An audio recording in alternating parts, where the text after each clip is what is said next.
നമസ്കാരം. ശബരിമല സ്വർണ്ണക്കൊള്ളയിൽ നിർണായകമായ മൊഴി രേഖപ്പെടുത്തിയിരിക്കുകയാണ് പ്രത്യേക അന്വേഷണ സംഘം. കേസിൽ വഴിത്തിരിവ് ആയേക്കാമെന്ന മൊഴിയാണ് നടൻ ജയറാമിനെ ചോദ്യം ചെയ്ത് അന്വേഷണ സംഘം രേഖപ്പെടുത്തിയിരിക്കുന്നത്. ചെന്നൈയിലെ വീട്ടിൽ വെച്ചായിരുന്നു അന്വേഷണ സംഘത്തിന്റെ ചോദ്യം ചെയ്യൽ നടന്നത്. ശബരിമലയിൽ വെച്ചാണ് കേസിലെ മുഖ്യപ്രതി ഉണ്ണികൃഷ്ണൻ പോറ്റിയുമായുള്ള ബന്ധം തുടങ്ങുന്നത് എന്നാണ് നടൻ വ്യക്തമാക്കിയത്. കഴിഞ്ഞ 40 വർഷമായി ശബരിമലയിൽ എല്ലാ വർഷവും ദർശനം നടത്താറുണ്ട് എന്നും അവിടെ വെച്ചുള്ള പരിചയമാണ് പോറ്റിയുമായി ഉള്ളത് എന്നാണ് നടൻ മൊഴി നൽകിയത്. പോറ്റി നിരവധി തവണ പൂജകൾക്കായി തന്റെ വീട്ടിൽ എത്തിയിട്ടുണ്ടെന്നും നടന്റെ മൊഴിയിൽ വ്യക്തമായി പറയുന്നുണ്ട്. പോറ്റിയുടെ സാമ്പത്തിക ഇടപാടോ തട്ടിപ്പോ തനിക്കറിയില്ലായിരുന്നു.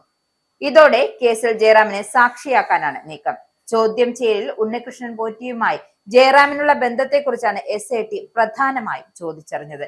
കേസ് അന്വേഷണത്തിലെ സ്വാഭാവിക നടപടികളുടെ ഭാഗമായിട്ടാണ് വീട്ടിലെത്തി മൊഴി എടുത്തത് എന്നാണ് ലഭിക്കുന്ന വിവരം. താൻ അയ്യപ്പ ഭക്തനാണ് എന്ന് അറിയുന്നത് കൊണ്ട് ശബരിമലയിലെ സ്വർണ്ണപ്പാളികൾ വീട്ടിലെത്തിച്ച് പൂജിക്കാമെന്ന് പറഞ്ഞതും പോറ്റിയായിരുന്നു എന്നും ജയറാം നേരത്തെ തന്നെ പറഞ്ഞിട്ടുണ്ട്. കട്ടിളപ്പാളി സ്മാർട്ട് ക്രിയേഷനിൽ പൂജിച്ചപ്പോഴും പോറ്റി വിളിച്ചപ്പോൾ പങ്കെടുത്തിരുന്നു. വാതിൽ പാളികൾ കോട്ടയം ഇളംപള്ളി ക്ഷേത്രത്തിലെത്തിച്ച് ഘോഷയാത്ര നടത്തിയപ്പോഴും പങ്കെടുത്തു. പൂജാ വിശ്വാസമല്ലാതെ ഏതൊരു ബന്ധവുമില്ല എന്നും ജയറാം വ്യക്തമാക്കിയിട്ടുണ്ട്. ഉണ്ണികൃഷ്ണൻ പോറ്റി വഴിയാണ് ഗോവർദ്ധനെ പരിചയപ്പെട്ടത് എന്ന വസ്തുതയും ഇപ്പോൾ വ്യക്തമാക്കിയിട്ടുണ്ട്. എന്തായാലും ശബരിമല ശ്രീകോവിലേക്ക് പുതുതായി നിർമ്മിച്ച സ്വർണ്ണപ്പാളികൾ വീട്ടിൽ പൂജയ്ക്ക് വെച്ചാൽ ഐശ്വര്യം ഉണ്ടാകുമെന്നാണ് പോറ്റി പറഞ്ഞിരുന്നത്. ഇതിന്റെ അടിസ്ഥാനത്തിലാണ് പൂജ നടത്തിയത്. ഇതിനു പുറമെ ക്ഷേത്രത്തിൽ വെച്ച് നടന്ന പൂജയിൽ പങ്കെടുത്തതായും താരം വ്യക്തമാക്കിയിട്ടുണ്ട്. സ്വർണ്ണപ്പാളികൾ ജയറാമിന്റെ വീട്ടിൽ പ്രദർശിപ്പിക്കുകയും പൂജയ്ക്ക് വെക്കുകയും ചെയ്ത ചിത്രങ്ങൾ നേരത്തെ പുറത്തു വന്നിരുന്നു. തുടർന്ന് സ്വർണ്ണ കവർച്ച കേസിലെ സംബന്ധിച്ച വാർത്തകൾ പുറത്തു വന്നപ്പോൾ സ്വർണ്ണപ്പാളികൾ തന്റെ വീട്ടിലെത്തിച്ച സംഭവം ജയറാം സ്ഥിരീകരിച്ചിരുന്നു. ഉണ്ണികൃഷ്ണൻ പോറ്റിയെ ശബരിമലയിൽ നിന്നുമുള്ള പരിചയമാണ് എന്നും തന്റെ കയ്യിൽ നിന്നും 1 രൂപ പോലും വാങ്ങിയിട്ടില്ല എന്നായിരുന്നു അന്ന് താരം പ്രതികരിച്ചത്.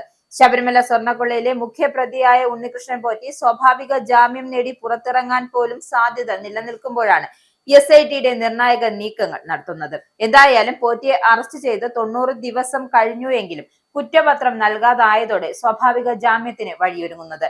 ദ്വാരപാലക ശില്പ തട്ടിപ്പ് കേസിലും ഒക്ടോബർ 17-നാണ് പോറ്റിയെ പ്രത്യേക അന്വേഷണ സംഘം അറസ്റ്റ് ചെയ്തത്. കട്ടിളപ്പാളികളിലെ കവർച്ചയുമായി ബന്ധപ്പെട്ടത് പോറ്റിക്ക് എതിരെയുള്ള 2ാമത്തെ കേസാണ്. നവംബർ 3-നാണ് ഈ കേസിൽ പോറ്റിയുടെ അറസ്റ്റ് രേഖപ്പെടുത്തിയത്. അതേസമയം ശബരിമലയിലെ ദ്വാരപാലക ശില്പത്തിൽ നിന്നും സ്വർണം അപഹരിച്ച കേസിൽ അറസ്റ്റിലായിരുന്ന മുൻ അഡ്മിനിസ്ട്രേറ്റീവ് ഓഫീസർ S ശ്രീകുമാറിന് കഴിഞ്ഞ ദിവസം ജാമ്യം ലഭിച്ചിരുന്നു. അറസ്റ്റിലായ 43-ാം ദിവസമാണ് 6ാം പ്രതിയായ ശ്രീകുമാറിന് കൊല്ലം വിജിലൻസ് കോടതി ജഡ്ജി ഡോക്ടർ CS മോഹിത് ഉപാധികളോടെ ജാമ്യം അനുവദിച്ചത്. ശില്പപാളികൾ കടത്തുന്നതിന് ദിവസങ്ങൾക്ക് മുമ്പാണ് അഡ്മിനിസ്ട്രേറ്റീവ് ഓഫീസറായി ശ്രീകുമാർ ജോലിയിൽ പ്രവേശിച്ചതെന്ന് കേസിനാസ്പദമായ രേഖയിൽ ഒപ്പുവെച്ചത് ഉന്നത ഉദ്യോഗസ്ഥരുടെ നിർദ്ദേശപ്രകാരമാണ് എന്ന പ്രതിഭാഗം വാദം കണക്കിലെടുത്താണ് ജാമ്യം. കേസന്വേഷണം നിർണായക ഘട്ടത്തിൽ എത്തി നിൽക്കുമ്പോൾ ജാമ്യം നൽകുന്നത് അന്വേഷണത്തെ ബാധിക്കുമെന്ന് പ്രോസിക്യൂഷൻ വാദിച്ചിരുന്നു. ശബരിമല മുൻ അഡ്മിനിസ്ട്രേറ്റീവ് ഓഫീസർ മുരാരി ബാബുവിന് പിന്നാലെ ജയിൽ മോചിതനാകുന്ന 2ാമത്തെ ആളാണ് ശ്രീകുമാർ.